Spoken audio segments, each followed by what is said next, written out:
Okay, team. So today we're going to have a look at Sumo versus Conventional Deadlifting. And we're just going to have a look at a bit on how we do it, but also the differences between the two, why I prescribe one to my clients and my athletes over the other, why I do one myself versus the other, and the pros and cons, a bit of both. Shouldn't be too long a video, and we'll just run it through here. So we're going to start off on how we do Sumo versus Conventional Deadlifting. Just here with the front on view and just what they are. So here we go. First I'm going to demo a conventional deadlift just here. So as you can see, and bang. So notice just the setup position quickly is, as I showed in my last video, I'm pushing my knees out, my feet are inside of my hands and my hands are just outside my shins, and my hands are on the edge of the knurling for this bar, right just there. Chest is fairly proud, looking forward and locking my lats down towards my hips, and bang, driving the floor away, just there, just like that. So I'm going to demo a couple of these, bang, pretty straightforward there. Now as you can see, both my feet are facing forward, my right foot is slightly turned out, but that's just because I'm not symmetrical. No one's going to be completely symmetrical, so you're going to have some things like that, and every deadlift is going to look a little bit different. But in general, that's a pretty solid deadlift. Now what we're going to have a look at is a bit of a clean. Now it's not the best clean in the world, but this is just a demo what you can do with a conventional position. So from a conventional position you can work into some more Olympic lifting stuff, and so this is just a power clean from the floor, nice and simple, and we're just going, not doing a full proper power clean, but just getting there. And now back into just some deadlifting. So it's pretty straightforward, nothing too much to look at there. Nothing we haven't had a look at before. But that's your conventional deadlift, and then something you can do with it. So now we're going to have a look at a sumo deadlift. Now you can already see the difference here is that with a sumo deadlift, and let's see if I can just get rid of that there. So with a sumo deadlift, as you can see, my feet are about almost as long as the bar is to the plates. They're out, if you can't see it in the video here, but my shins are right on a couple of rings on the bar, which you often use for doing bench press, and my hands are right in the center. So your hands and your feet have almost traded places in terms of my feet are now pretty much as far out as my legs will let them go, and they're turned outwards, and my hands are now about hip width apart in the center just there, gripping the bar.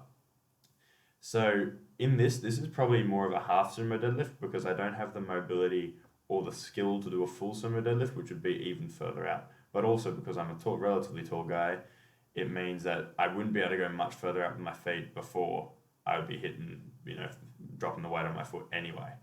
So here's the deadlift here, and again, it looks very similar. I'm still locking my armpits down towards my hips, so still locking armpits to hips, chest proud. In fact, you might find that you can get your chest even prouder. And so there's the form for a sumo deadlift, and bang, just there. And you'll notice the range of motion isn't nearly as high because my legs do not bend as much at the bottom. They're fairly straight. So there we go. That is a sumo deadlift just there. So just having a look through on the front. Bang, perfect. Okay, so now we're just going to have a look at the difference between the two from the side. So we're going to have a look at the setup. So this is a conventional deadlift from the side. So we're going to have a look at the setup. Now I've shown this before, where we got a nice straight back coming through here, and get those nice lines. My knees are slightly on top of the bar, and my shoulders are in front of the bar. As you can see, bars there, my shoulders are over here. And this is the conventional deadlift. And this is the position you want to be in, driving through, glutes on and up. Now what I can do with a conventional deadlift is it's a significantly more athletic movement. It takes a lot more to get into this position than it does to get into the sumo deadlift position, as I'll show later. In fact, as I'll show just here. So we're going through, this is a sumo deadlift setup position. So you can see my feet are wider, my hips are also lower, and my shoulders, if you can see, are almost directly above the bar. They're not as in front. I'm also able to keep my chest more proud, and even makes it easier to keep my back straight.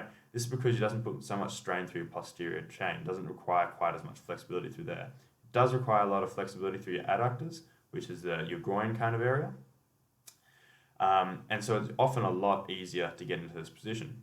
And that is why I often find a lot of people will be like, oh, I don't like doing conventional, I do sumo because it's safer. because they think it's safer because, okay, it's easier to get into this position and keep it tight through there.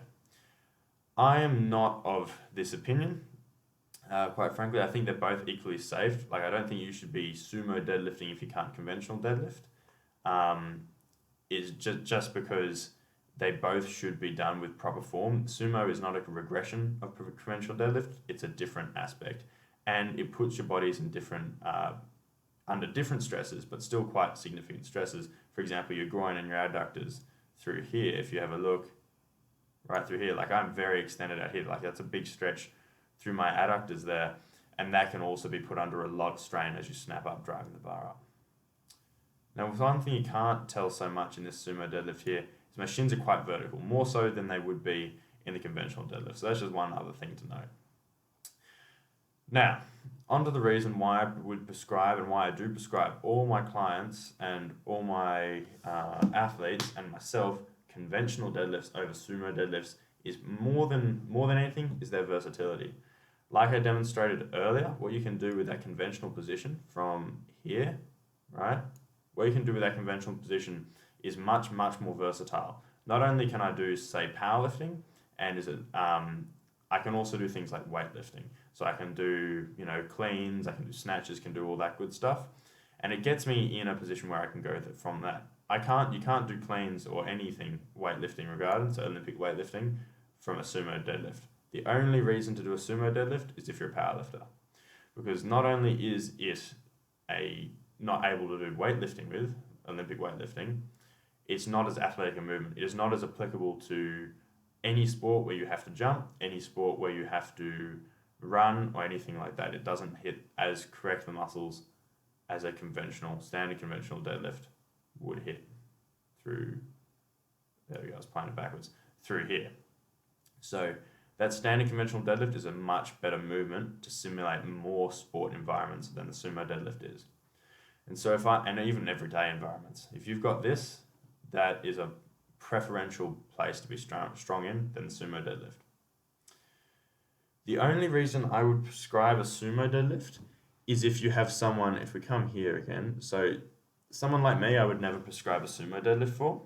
But if you have someone who usually, short female powerlifters will like a sumo deadlift. And that's because one, women get a higher Q angle, I believe it's called. Their hips basically can go wider and more easily, just because of the bone structure of their pelvis and things. And because of the lever length, so they've got short legs, relatively short torso, makes it a lot easier to move through this position. Like you won't be as extended out when they put their legs wide, and it'll have a short range of motion, which makes it a stronger position to be in for many short female powerlifters and also short male powerlifters. But that's why you'll see a lot of short female powerlifters doing, or just female powerlifters in general, doing a sumo pull, is because of this reason. So for powerlifting, if you're a female powerlifter, this is a really, really good way to do it. And I would recommend that for many shorter female powerlifters, and shorter male powerlifters can often be a good position here. But if you want to do anything else bar powerlifting, I would almost never recommend this, no matter your body type. Simply because it's not just that athletic movement.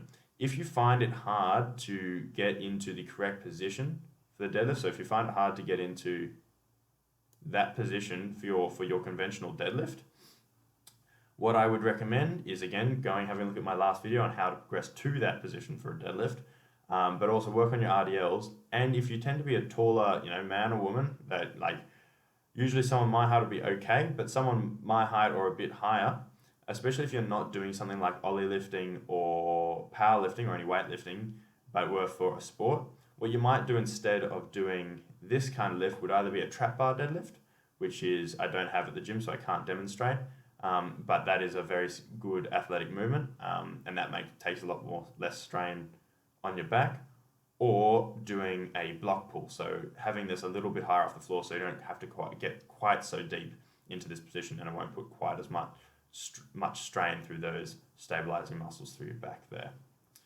But yeah, so that's my take on sumo versus conventional. Inherently, I would say the conventional has far more going for it than the sumo. That doesn't mean sumo is a bad lift. I just think it's a niche lift, and I just think in some situations you'd want to do a sumo deadlift.